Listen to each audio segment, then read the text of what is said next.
अस्सलाम वालेकुम मेरे समझदार पाकिस्तानी। मेरा नाम रेहान तारिक है और आप मेरा यूट्यूब चैनल और फेसबुक पेज देख रहे हैं। करोड़ा दरूद आका दो जहां नबी मेहरबान मोहम्मद मुस्तफ़ा सल्लल्लाहु अलैहि वसल्लम पर। इस दुआ और इस उम्मीद के साथ इस व्लॉग का आगाज़ करते हैं कि अल्लाह रब्बुल इज़्ज़त इस मुल्क के फैसला साजों के दिलों में समझदार पाकिस्तानियों के लिए नरमी पैदा कर दे। वफाकी दारुल हुकूमत शहर इक़्तिदार में बहुत सारी चीज़ें बहुत तेज़ी से हो रही हैं। फैसल वोडा जिस मिशन पे हैं वो मिशन बिलावल भुट्टो है, मिशन पीपल्स पार्टी है। उसमें कहीं न कहीं इमरान खान के लिए कोई ब्रीदिंग स्पेस क्रिएट करने की कोशिश है।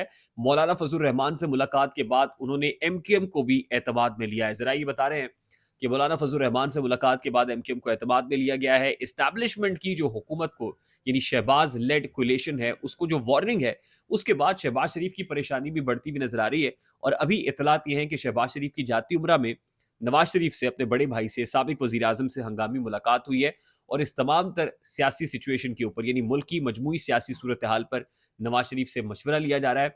उनको एतमाद में लेने का फैसला किया गया है। यानी कुछ तो है जिसकी पर्दादारी है। ये इतनी सादा बात नहीं है। शहर इक़्तिदार के अंदर कुछ चीज़ें बड़ी तेज़ी से डेवलप हो रही हैं और एस्टैब्लिशमेंट ने कुछ टास्क भी जो फेडरल कैबिनेट है उसको दिए हुए हैं। वफाकी काबीना कल अहम कानून साजी करने जा रही होगी इत्तलात के मुताबिक, और उसमें कुछ चीज़ें सख्ती की हैं जो एस्टैब्लिशमेंट की तरफ से, और वफाकी काबीना को उस पर फैसला लेना है और अल्टीमेटली इमरान खान के खिलाफ केसेस बनाने का जो टास्क है वो भी दिया गया है। साथ ही 7 नौजवान मुजफ्फरगढ़ से गिरफ्तार किए गए हैं, उन पर मुकदमात बनाए गए हैं। जो सहाफ़ी हैं उनकी पकड़ धकड़ जारी है।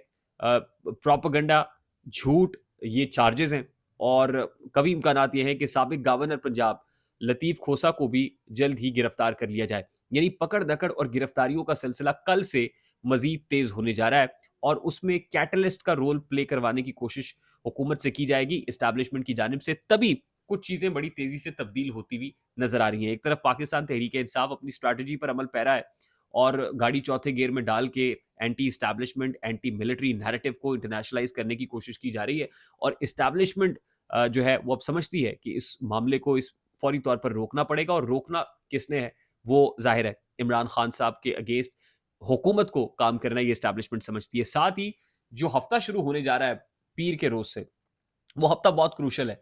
उसमें 8 फरवरी के इलेक्शंस का केस भी है, उसमें 9th of May military courts trial का केस भी है, उसमें अरशद शरीफ कत्ल केस भी है। ये इंतहाई इंपॉर्टेंट केसेज़ हैं, ये इंतहाई इंपॉर्टेंट केसेज़ हैं जो अब से लगने जा रहे हैं और 8 फरवरी का पर्टिकुलरली जो इलेक्शन केस है वो 11 को लगेगा। फिर chief election commissioner Sikandar Sultan Raja की तैनाती का मामला भी चैलेंज किया हुआ है, वो भी लगेगा। फिर कुछ केसेज़ हैं जो पॉलिटिकल केसेज़ हैं, गिरफ्तारियाँ हैं, उसके केसेज़ भी आईनी बेंच के सामने होंगे। जस्टिस अमीनुद्दीन खान की सरबराही में जो 7 रुकनी आईनी बेंच है वो 8 फरवरी के केसेस को सुन रहा होगा। अच्छा, उसके साथ-साथ इस वक़्त जो अवामी गुस्सा है या कहीं पाकिस्तान तहरीक-ए-इंसाफ का मामला है, तो एक बहुत बड़ी चेंज या तब्दीली लाने की जब बात की जाती है तो तब्दीली अवाम से आती है और वो काम जो कौमी अवामी एक्शन कमेटी ने आज़ाद कश्मीर में किया है, वो किसी भी बांग्लादेश के काम से, वो किसी भी जनूबी कोरिया वाले मामले से बहुत आगे निकल गए हैं।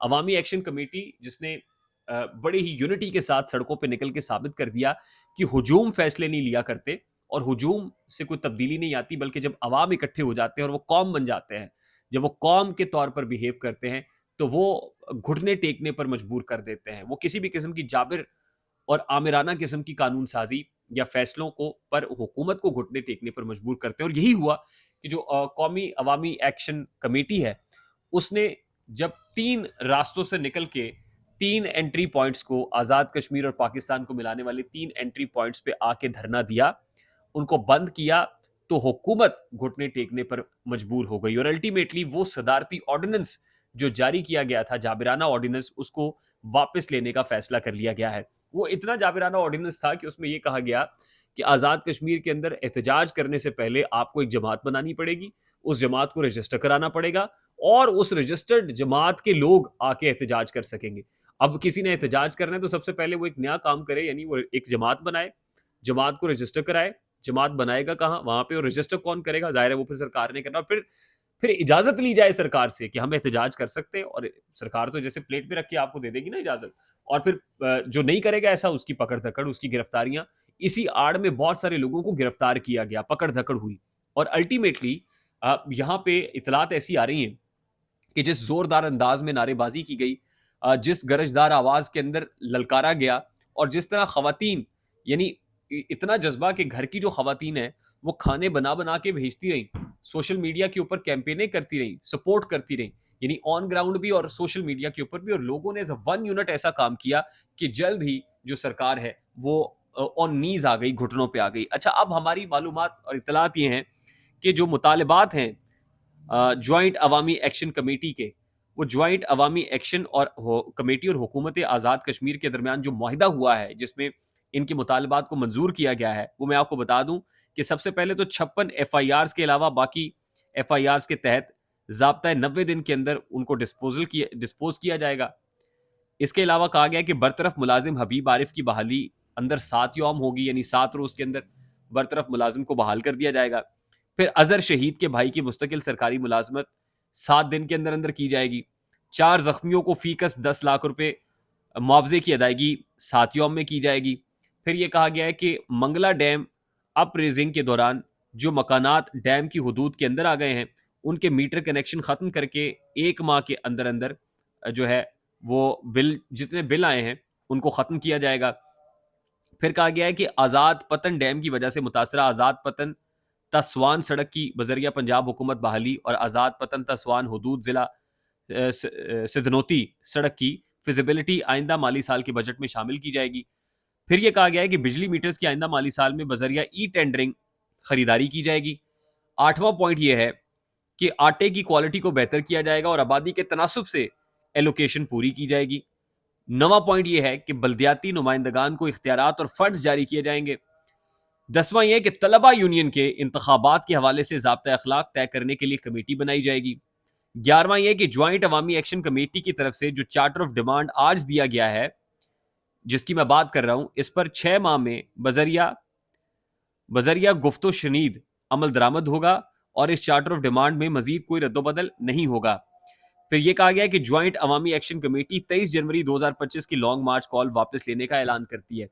जो 23 जनवरी 2025 की लॉन्ग मार्च की कॉल ली गई थी वो इस मुआहिदे की बाद उसको वापस लेने का फैसला कर लिया गया। और आप देखिए कि इस मुआहिदे का एक एक नुक्ता जो है आम आदमी से ताल्लुक रखता है, उसके बिजली के बिल से, उसकी खाने से, आटे से, उसके पर्टिनेंट इश्यूज हैं, रियल इश्यूज हैं, इवन तलबा तंजीमों के हवाले से, यूनियंस की बहाली के हवाले से गुफ्तो शनीद, ये सारी वो चीजें हैं जो अवाम के इंटरेस्ट पे बेस करती हैं। ये भी देखने की जरूरत है कि जहां कॉमन एजेंडा अवाम होती है, पब्लिक होती है, वहां पे पब्लिक निकलती है, वहां मैस मोबिलाइजेशन होती है। जहां पे सियासतदानों का अपना इंटरेस्ट ना हो, वेस्टेड इंटरेस्ट ना हो, लोगों का इंटरेस्ट हो, तो लोग अपने एजेंडे के ऊपर इकट्ठे होते हैं, प्रोटेस्ट में जरूर शामिल होते हैं और अवाम को, और फिर जाहिर है वो कौम बन सकते हैं कि जब उनका कॉमन एजेंडा एक होगा।